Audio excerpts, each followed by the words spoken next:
Assalamualaikum warahmatullahi wabarakatuh. Selamat pagi pemirsa. Anda telah menyaksikan Ruang Demokrasi bersama saya Cecilia Putri. Hari ini kami memiliki narasumber istimewa, seorang tokoh politik yang telah mencetak sejarah sebagai Bupati Banyumas selama 2 periode dan kini telah merentangkan langkahnya untuk menjadi wakil rakyat di tingkat nasional.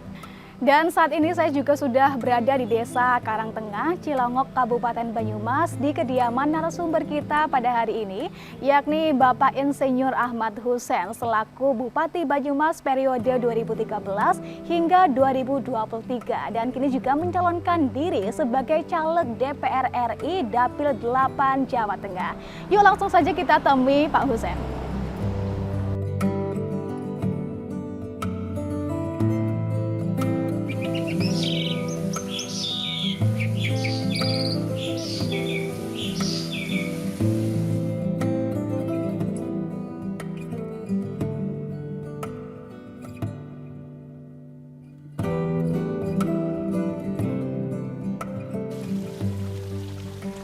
Waduh, selamat pagi Pak Hussein. Oh, pagi.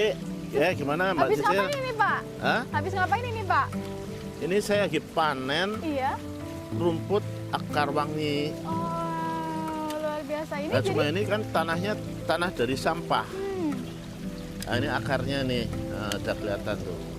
Oke, nah pemirsa, Pak Hussein ini terkenal sudah menjadi bakul peso nih semenjak Pak Hussein ini aktif di media sosial ya Pak.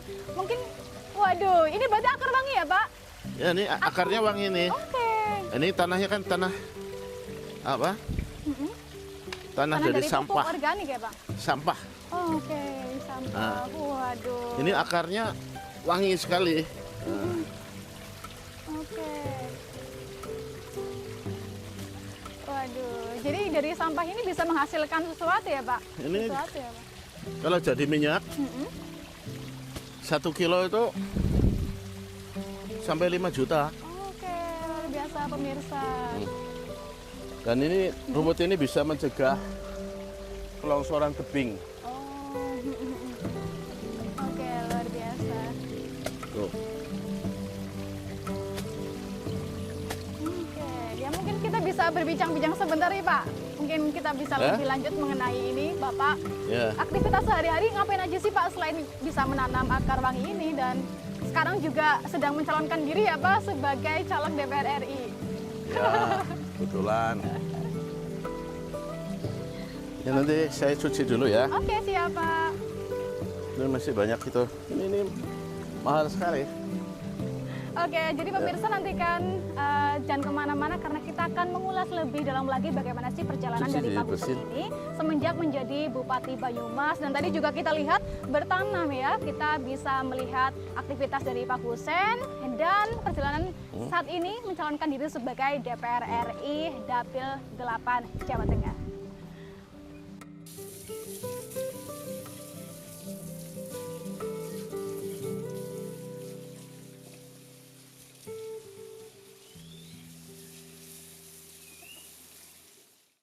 Mbak Cicil nih, duduk sini aja. Oke, ya. iya, Pak. Nah, Oh, ini sudah Nih. dicuci ya Pak? oh ya akar ini wanginya? tadi kan panen. Itu ini baru setengah nih dari 1 pot ini baru setengah saya. Oh, jadi banyak juga ya Pak? Ya menanam 1 pot, seperti itu ini? 1 pot besar itu ya. Iya. Itu saya tanamin Akar wangi. akar wangi ini ya. Ini tanaminnya cuma segini. Nah ini setelah Begini. dicuci, pengolahan selanjutnya diapakan nih Pak? Nah, ini kan ini baunya wangi karena ini akar wangi. Ini kalau ditaruh di kamar ini nyamuk juga nggak berani masuk. Oh, Ya. aromaterapinya gitu ya Pak? Ya supaya aromaterapi apalagi kalau masukin itu jadi asap tuh Oh, dibakar juga ini nyamuk nggak berani ya. Oh, Terus kalau ini disuling ini jadi minyak akar wangi. Nah ini harganya mahal. oh iya. 7 juta 1 kilo minyaknya ya. Jadi jadi ini dari sampah ya. Jadi pot ini contoh buktinya masih ada plastiknya tuh.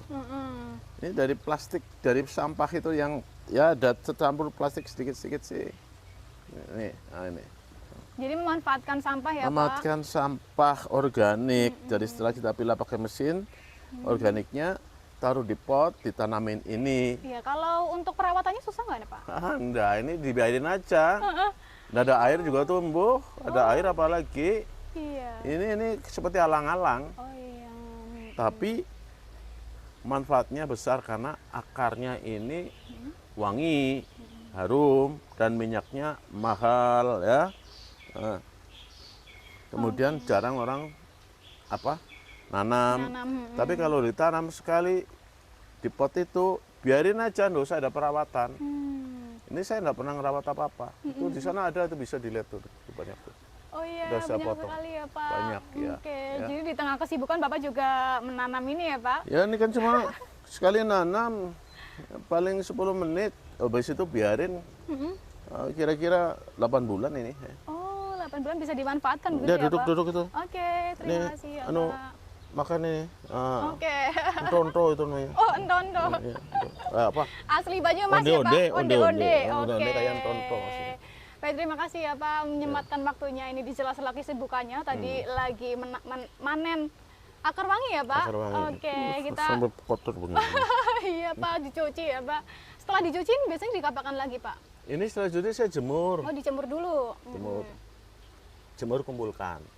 Oke. Kalau ini berapa pot, banyak ini. Jadi duit itu. Dari sampah Dari sampah, organik ya Pak, sampah organik. bisa menghasilkan uang. Iya. Oke, luar biasa. Ini aduh, tanaman luar biasa menurut saya ini. Jarang juga ya Pak yang menanam seperti ini ya Pak? Mungkin. Ini karena ini tanaman kuat di musim kemarau, Iya. ganda masalah di musim hujan. Dan ini kalau di jalan-jalan ya tanam di tebing, ini tebingnya jadi ndak longsor. Untuk mencegah longsor ya. Kalau dalam bahasa Inggrisnya itu vetiver ya. Ini rumputnya panjang ini sebetulnya. Bisa sampai 2 meter itu. Sehingga cengkeramannya kuat itu. Sejak kapan Pak Bapak menanam akar wangi ini? Udah lama ya Sejak Pak? 5 tahun yang lalu saya udah menggeluti. Ya cuma sih penelitian kecil-kecilan gitu di dalam pot. Tapi ini udah berapa kali panen, saya udah 5 kali panen dan saya udah tahu karakternya. Oke, luar biasa. Karakter rumputnya itu loh. Dan masalah ini kuat sekali. Dari pupuk organik itu langsung saya tanami tumbuh. Subur ya Pak, Tumbuh. apalagi di kemarau tidak masalah, di hujan Nggak ada bisa masalah, tumbuh juga, nggak apalagi masalah. ditanami, dikasih pupuk organik gitu ya Pak. Ini rumput dari surga kalau menurut saya. Rumput dari surga, karena baunya juga wangi ya Pak. Wangi. Oke, jadi di sela-sela kesibukan Bapak juga menyempatkan untuk menanam seperti Iya. akar wangi ini. Mungkin kita masuk ke perbincangan kita nih Pak di ruang Apa demokrasi itu? ini. Kan kabarnya Bapak sekarang mencalonkan diri ya Pak sebagai caleg DPR RI. Mungkin bisa diceritakan nih perjalanannya mulai dari dulu menjadi bupati hingga sekarang seperti apa Pak perjalanan Dari politiknya? bupati, dari sebelum bupati. Mungkin dari sebelum bupati dulu nih Pak. Minum dulu, minum. Oke, baik, terima kasih Pak. Onto-ontonya dimakan. Endo-endo, ini onde-onde atau onto-onto? Onde kalau ini nih. Ya, Oke, baik, terima kasih. Sambil ngobrol ya Pak? ya mengobrol.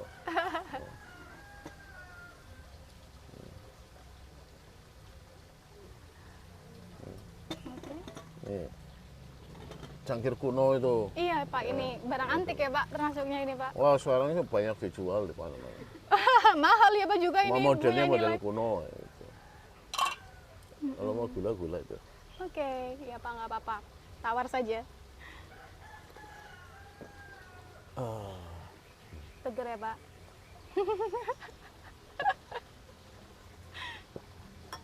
Ya, gimana? Bagaimana Pak ini? Oh, mungkin- perjalanan sebelum ya. Hmm. Saya itu engineer ya, sipil dari ITB, lulusan ITB. Jadi saya berkecimpung itu banyaknya di perusahaan asing. Perusahaan asing itu sampai mungkin totalnya 15 tahun. 15 tahun di perusahaan asing, jadi pekerjaannya pekerjaan di lapangan ya. Kemudian habis itu masuk ke BUMD di Surabaya. PDAM Surabaya itu, oh besar banget PDAM. Terus habis itu masuk ke PDAM sini, direktur utama itu, ya. Di PDAM Surabaya saya direktur juga, tapi direktur teknik gitu. Kemudian jadi wakil, kemudian jadi bupati, gitu. Itu aja perjalanan hidup saya, karir saya. Tapi perjalanan saya itu udah pernah menyangka masuk ke eksekutif itu udah pernah, karena pikiran saya itu saya bekerja di perusahaan asing itu udah cukup itu loh. Tapi ternyata Tuhan itu mentakdirkan harus melewati lorong-lorong gelap seperti ini gitu loh. Nah dulu kan jadi bekerja di perusahaan ya Pak. Motivasi apa Pak ya, sehingga Bapak bisa masuk ke dalam dunia politik seperti ini Pak? Nggak ada motivasi, saya awalnya itu ngalir aja, ada kesempatan, ada istilahnya kayak digeret gitu loh. Jadi enggak mengikuti alur saja ya enggak Pak? ada apa ya? Gimana Pak? Gini, saya menikmati pekerjaan seorang profesional kan ya. Oke. Tapi babak saya itu kan orang politik. Nah, jadi orang politik mungkin apa yang udah kelihatan itu, saya profesional udah geret itu masuk ke dalam itu. Nah, tapi karakter saya sebetulnya di dalam politik pun karakter profesional, karakter engineer. Jadi apa yang saya lakukan ya kayak gini, riset, membuat sesuatu yang baru gitu loh. Kemudian menganalisa masalah, menciptakan alat, mencari apa sebagai penyelesaian masalah gitu. Sehingga secara politik itu sebetulnya belum klek betul gitu loh, karena jiwa saya masih jiwa profesional, jiwa engineer gitu. Jadi dalam perpolitikan itu ya karena pengaruh auranya bapak saya yang luar biasa, saya masuk ke situ. Menurun juga ya Pak. Oke, jadi dulunya di teknik ya Pak? Dunia saya engineer, saya profesional ya. Ya masalah-masalah teknik itu udah saya kuasai betul. Makanya itu ya Pak, dulu waktu Bapak menjadi bupati ini, Banyumas dinobatkan sebagai pengolahan sampah terbaik ya Pak di ASEAN. Teman bisa diceritakan ini Pak, bagaimana sehingga Banyumas bisa mendapatkan penghargaan tersebut itu Pak? Itu kan karena kebetulan aja, bukan karena niat suci atau niat punya cita-cita luhur dan apa koyo wah gitu enggak. Ini keterpaksaan, jadi itu kan karena terpaksa ada masalah mencari solusi. Nah solusi itulah yang kemudian bisa saya dapatkan karena saya orang teknik, orang punya background seperti itu. Kemudian ini yang kemudian orang pada tercengang gitu. Oh kok bisa ya gitu. Kumun ya Pak? Padahal itu hal yang biasa di dalam dunia swasta, hal yang biasa. Nah ini yang kayak gitu kemudian orang pada tercengang, kemudian kebuatan lain kok bisa, padahal ya sederhana. Ya seperti ini kan sebetulnya sederhana, nanam seperti ini. Mengolah sampah menjadi rupiah ya Pak? Ya tetapi ini ya ini di luar negeri ini barang mahal, karena di sana Anda bisa tumbuh. Oh iya, barang langka di luar ya Pak? Iya. Dan ini sangat dibutuhkan untuk kosmetik. Dan wanita-wanita seluruh dunia ini di dalam kosmetik Mbak itu ada campuran ini semuanya. Karena ini wangi, sedikit setetes itu wanginya luar biasa. Dan harganya juga lumayan ya Dan Pak? lama hilang. Ini aja berang-berang itu kan. Betapa wanginya hidup ini. Rumput ini. Hidupnya cukup wangi ya Pak? Ya, tergantung pada siapa kita bergaul. Oke. Bergaul dengan bakul minyak wangi ya Iya, wangi. wangi gitu ya. Oke, baik. Nanti kita akan lanjutkan lagi ya Pak, karena kita harus iklan terlebih dahulu. Nggak mau saya. Waduh, nanti kita lanjut lagi Pak. Iya, Kita harus iklan terlebih dahulu. Dan bagi pemirsa Banyumas TV juga jangan kemana-mana, kita akan kembali usai jeda pariwara berikut ini.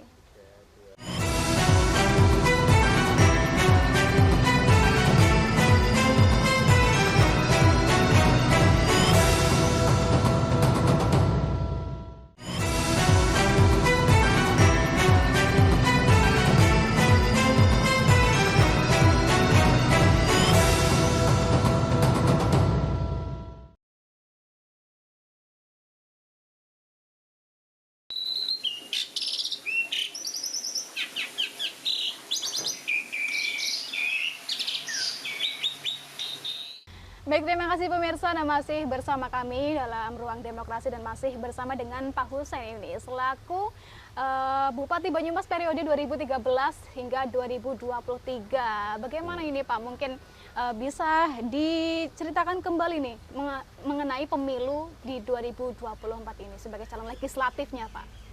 No, berat itu, minum dulu aja. Iya Pak, kita santai aja dulu Pak. Setelah saya selesai jadi bupati, itu kan apa?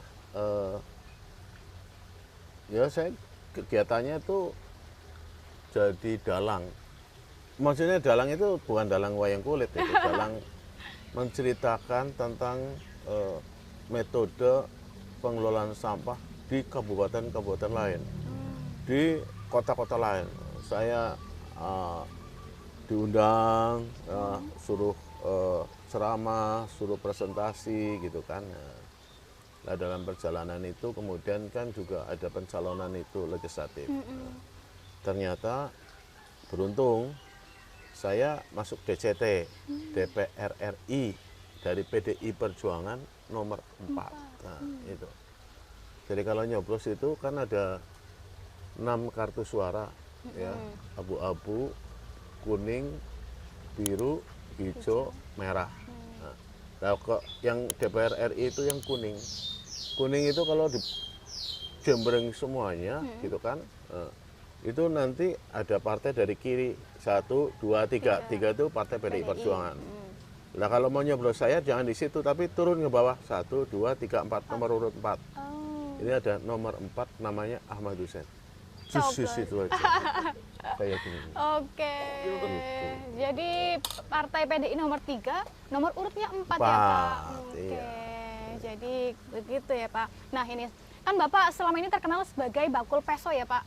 Nah gitu, bakul peso di masyarakat itu terkenal Istilah banget. itu, Ya, itu gimana Pak? Panggilan populer dari masyarakat kepada seorang Bupati Banyumas pada waktu itu, atau Ahmad Hussein. Celutukan masyarakat yang kemudian menjadi kristalisasi nama yang menjadi populer sampai sekarang, sehingga saya pakai terus itu nama itu. Ya. Lalu bagaimana Pak menurut Bapak peran media sosial di dalam komunikasi politik itu sendiri Pak? Wah, luar biasa itu. Yang siapa yang menguasai media sosial, dia akan menguasai kekuasaan di bidang politik. Oke, luar biasa ya Pak. Salah satunya juga Image kan ya, karena medsos itu kan menciptakan image, benar. menciptakan keterwakilan figur dari orang yang bersangkutan.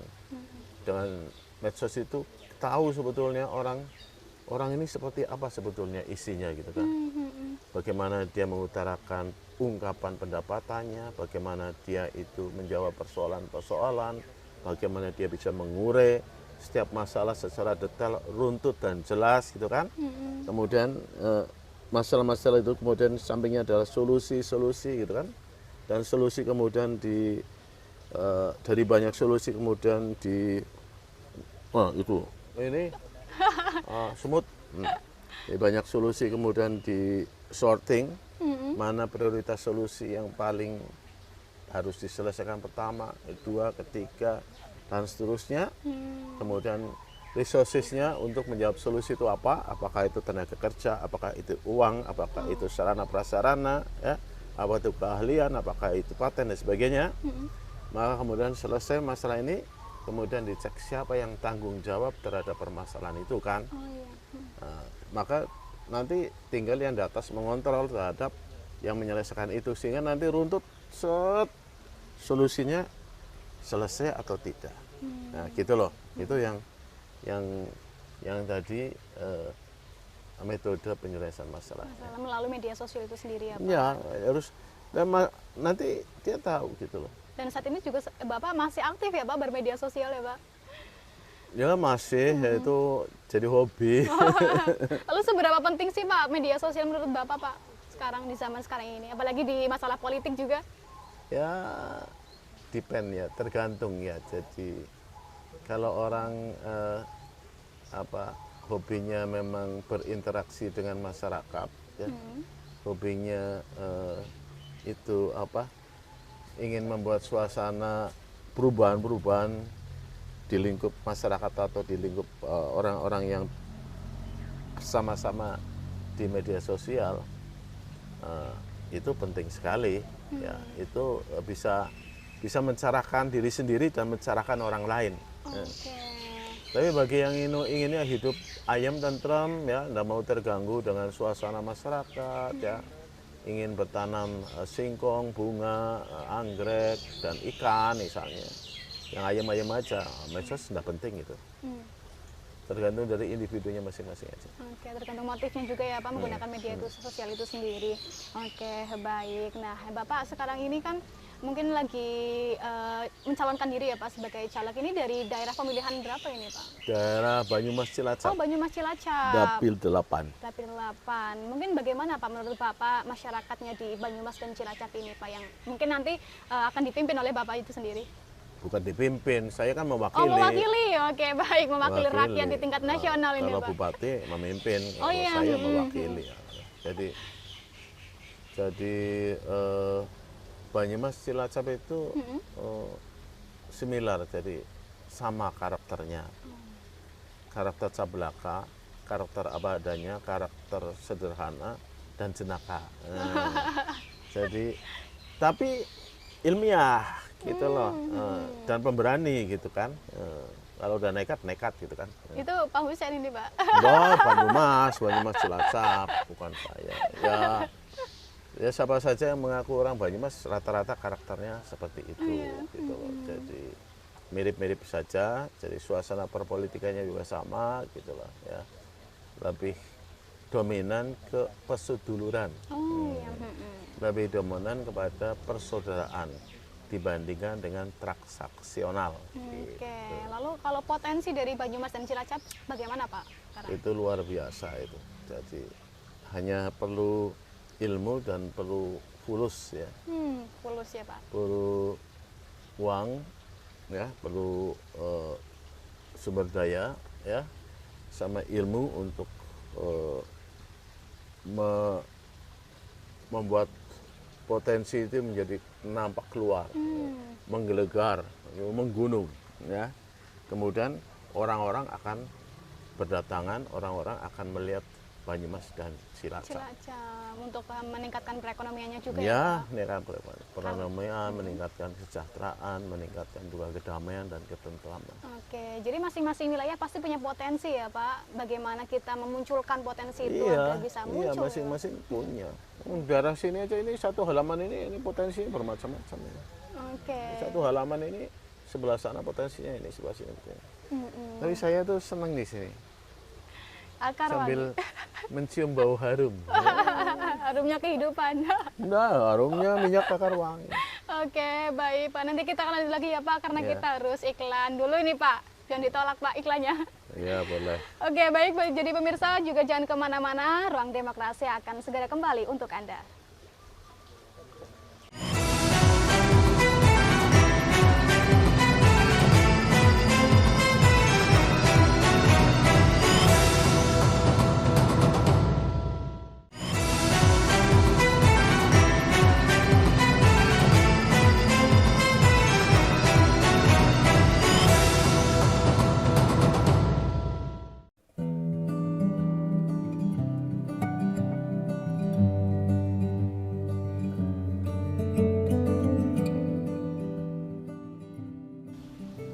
Terima kasih pemirsa, Anda masih bersama kami dalam Ruang Demokrasi dan masih bersama dengan Pak Husein ini. Tadi kita sudah berbincang mengenai kegiatan Pak Husein, perjalanan dan juga potensi yang akan mewakili Kabupaten Banyumas dan juga Cilacap ini. Dan bagi pemirsa Banyumas TV juga bahwa tayangan ini bisa Anda saksikan kembali di media sosial kami, di Instagram @bmstv_official, di Facebook kami Banyumas Televisi, dan juga di channel YouTube kami di BMS TV Official.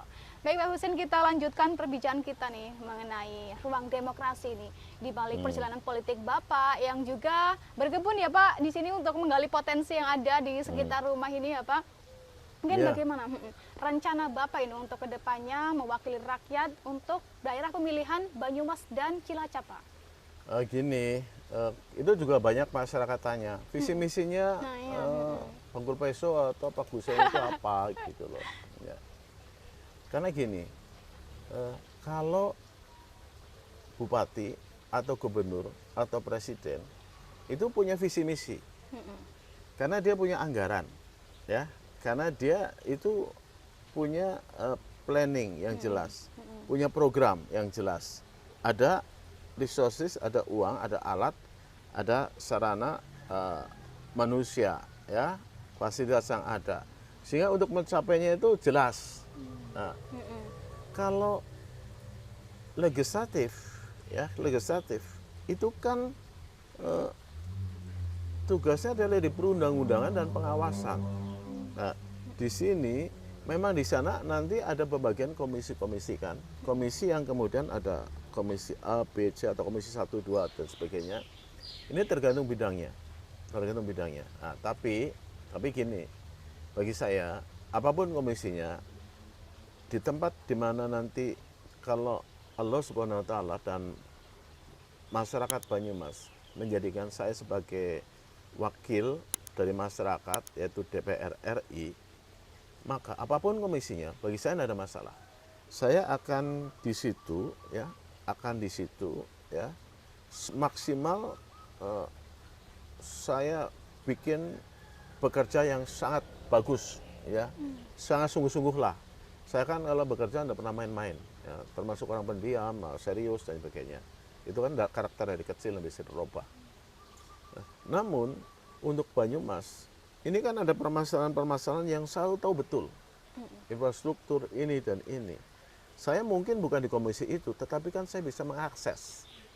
Apalagi pengalaman saya di kementerian banyak temannya sudah. Nah, di sini akan saya membantu.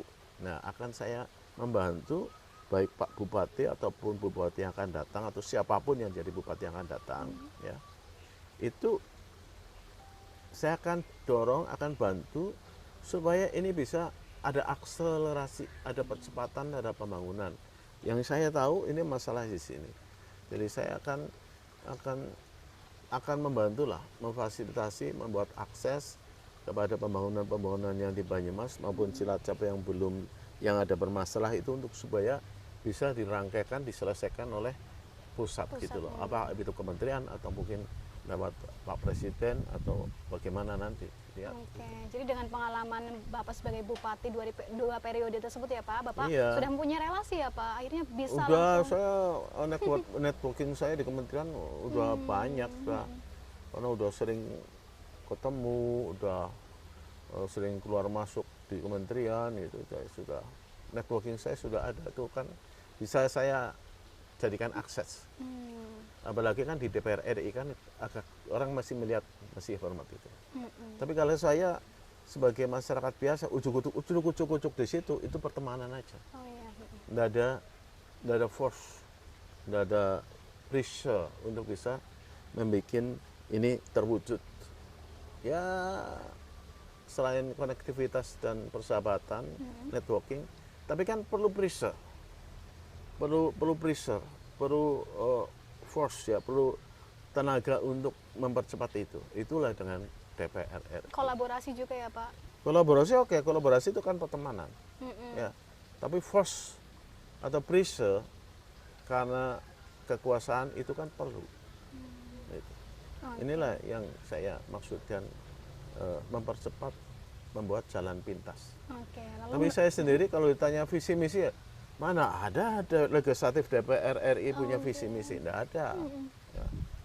Itu gombal itu ngomong, nggak ada. Gimana kita bikin visi misi? Wong kita itu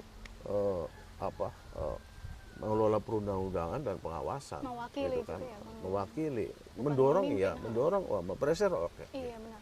Mendorong iya, mempressure oke, menggeret oke, ya, menarik oke. Tetapi kalau kemudian visi misi ini nggak bisa. Oke, lalu bagaimana tanggapan Pak Hussein ini mengenai pemilu di 2024 ini Pak? Apalagi ini sudah mendekati nih Pak, beberapa hari lagi. Rame ini. Sangat ramai ini Pak. Rame. Bagaimana Pak tanggapannya Pak? Ya tergantung kuat tidaknya orang menghadapi ini.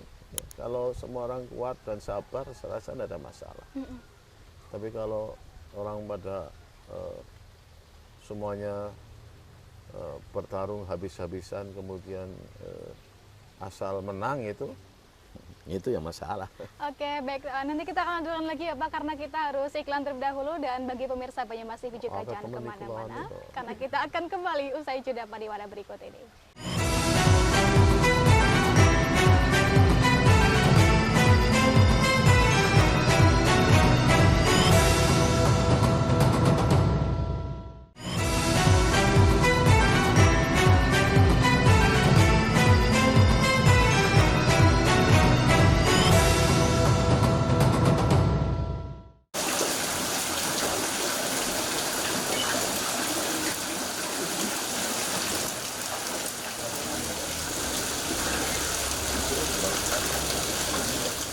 Terima kasih pemirsa, nah kembali dalam ruang demokrasi bersama Pak Husein. Kita sudah berpindah tempat ya Pak, karena di luar hujan tadi suasananya sangat asri sekali ini di rumah kediaman dari Pak Husein. Untuk suasananya sangat nyaman ini Pak, sejuk sekali Pak. Sejuk, segar, ngantuk. Ngantukin ya Pak.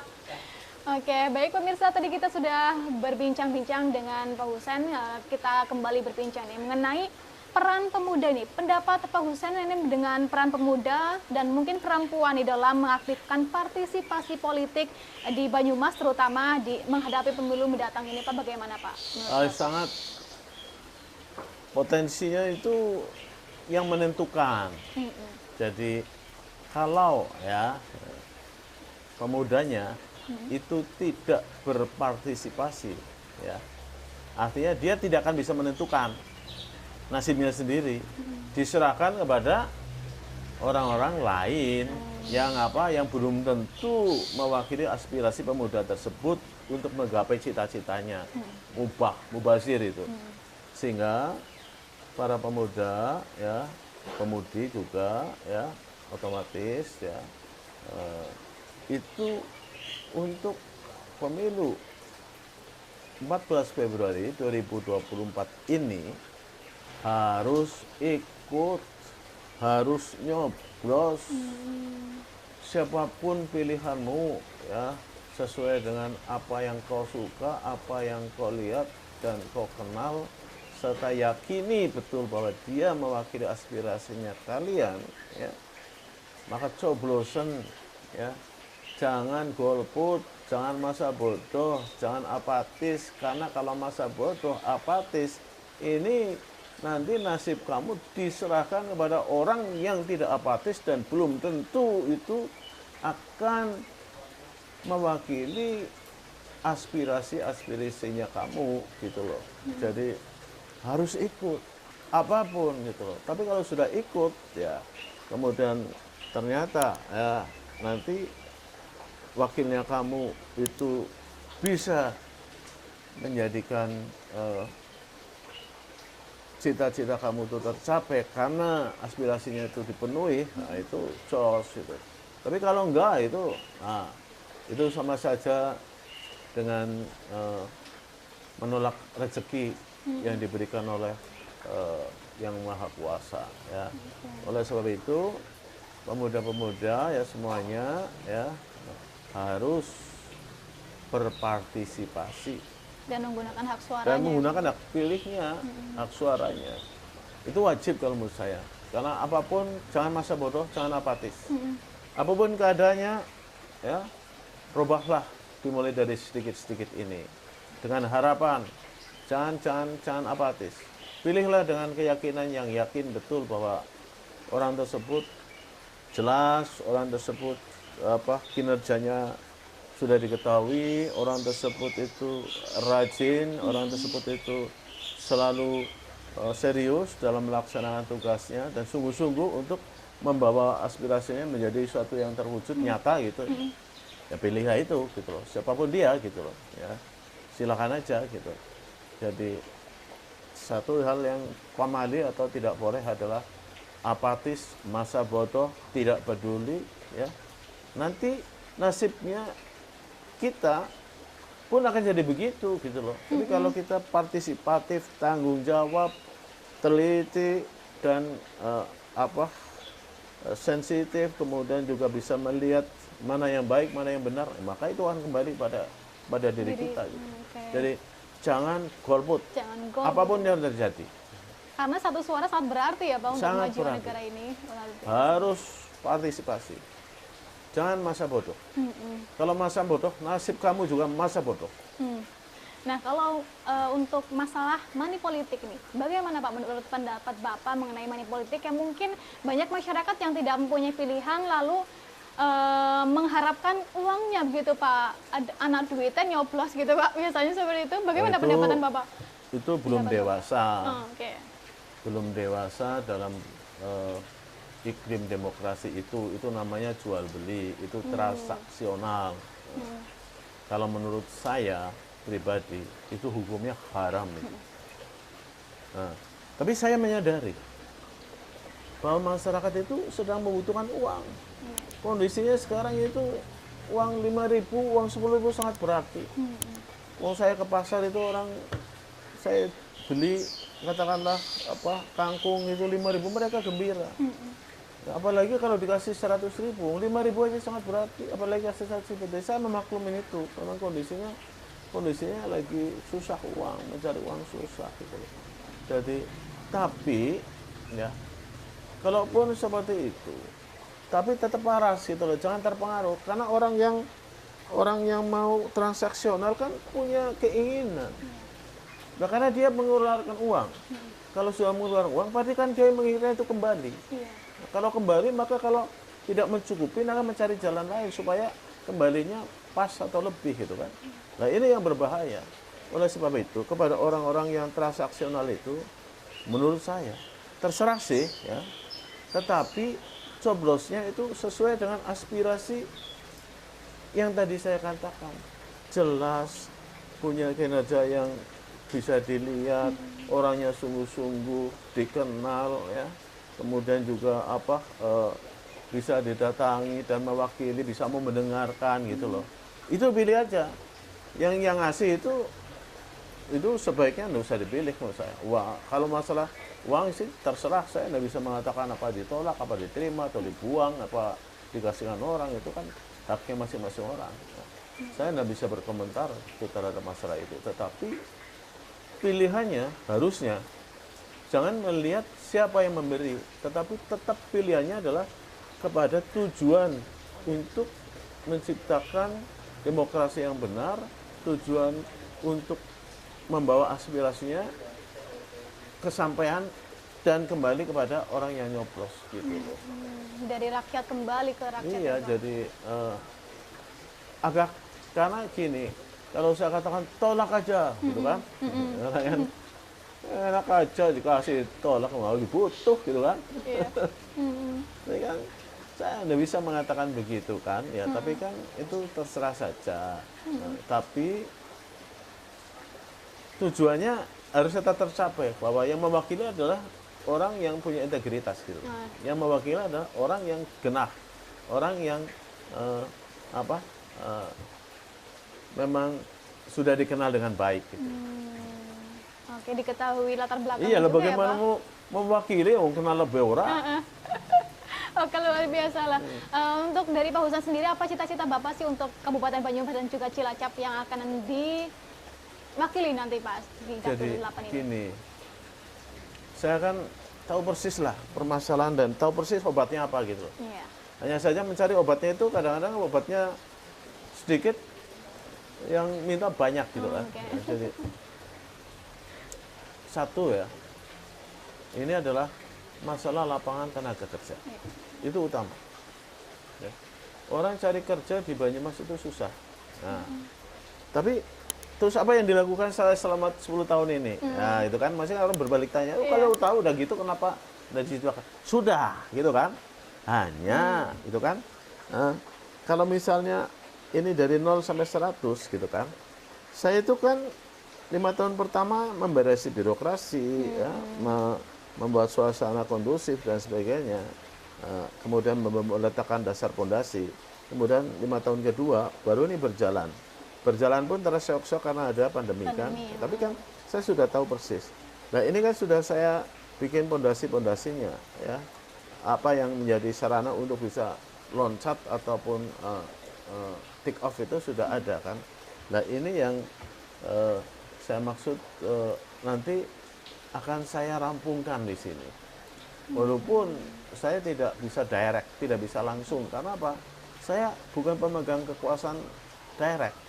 Saya adalah perwakilan aja. Sehingga saya melipir, saya mendorong, saya menarik, saya membuat akses. Paling itu membantunya seperti itu. Itu yang akan saya kerjakan itu. Oke, cita-citanya untuk Kabupaten Banyumas apa Bapak itu? Harus banyak lapangan pekerjaan. Oke, baik. Harus masyarakatnya tentrem. Lapangan pekerjaan uangnya banyak tapi tidak tentrem apa? Iya. Tentrem ya. Damai, jangan bikin masalah kisruh gitu loh.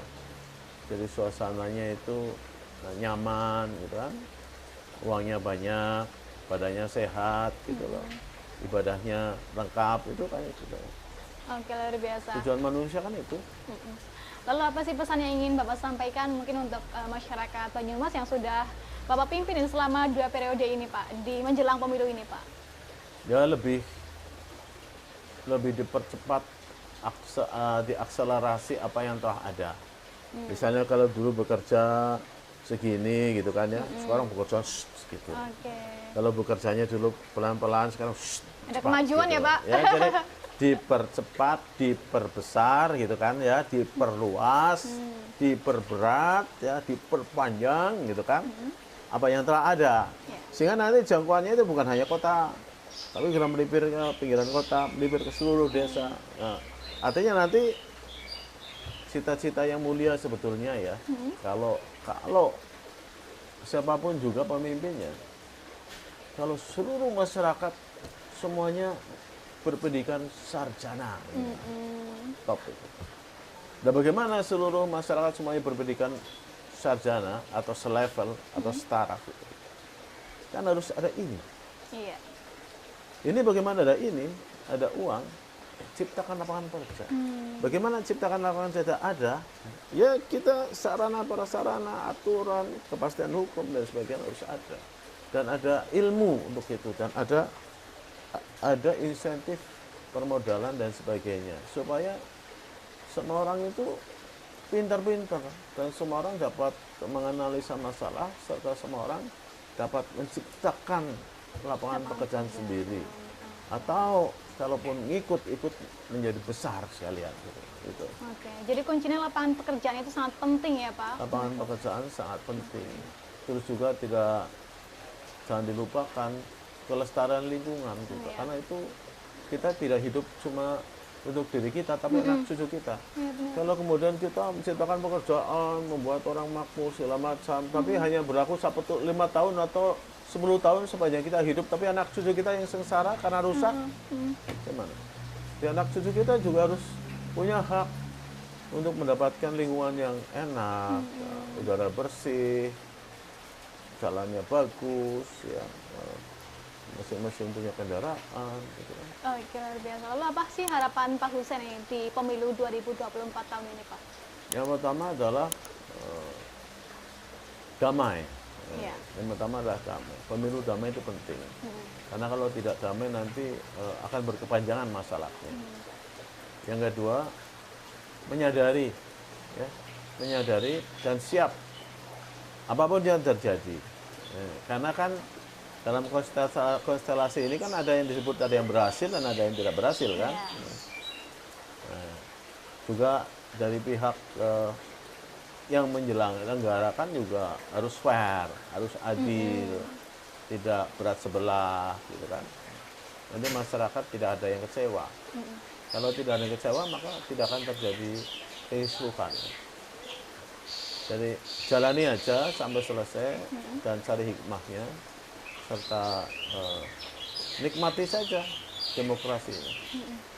Jangan golput, jangan golput. Pilihlah siapapun yang dipilih dengan keyakinannya. Oke. Itu nanti lambat laun akan tercipta kestabilan, keseimbangan. Keseimbangan akan mencapai sesuatu yang, karena apa? Kebaikan pasti akan menang itu aja. Iya, benar. Oke, baik, terima kasih banyak Pak Hussein sudah menyempatkan waktunya hadir dalam acara Ruang Demokrasi kita, dan sukses selalu untuk Pak Hussein dilancarkan ini segala. Ya sudah dicuci sini. Oh ya itu untuk akar wanginya ini. Iya, ini baru sekali. Mungkin bagi pemirsa untuk juga menanam ini ya Pak di rumah. Semerbak harum mewangi. Oke. Ini kalau dijual besar Lumayan ya Pak. Oke, berawal dari sampah menjadi 8 bulan, rupiah. 8 bulan dari sampah menjadi gini. Nah, Oke. Untuk tidur juga wangi, dibakar juga wangi. Luar biasa. Semoga sukses selalu ya Pak untuk semua rencananya di tahun ini, dan juga untuk akar wanginya ini semoga bisa menghasilkan rupiah terus ya Pak. Iya, ya. Luar biasa. Dan bagi pemirsa Banyumas TV juga saya ucapkan terima kasih banyak atas atensi Anda yang sudah menyaksikan Ruang Demokrasi kita pada hari ini bersama Pak Hussein ini. Dan saya ingatkan bagi pemirsa untuk selalu dan untuk menggunakan hak suaranya di pemilu 2024 pada hari Rabu tanggal 14 Februari 2024, karena satu suara sangat berharga untuk kemajuan Indonesia. Saya Cecilia Putri pamit undur diri. Sekian, terima kasih. Wassalamualaikum warahmatullahi wabarakatuh. Waalaikumsalam warahmatullahi wabarakatuh. Ini habis ini diapain berarti Pak? Dijemur ya Pak? Jemur terus ininya masuk tanam lagi.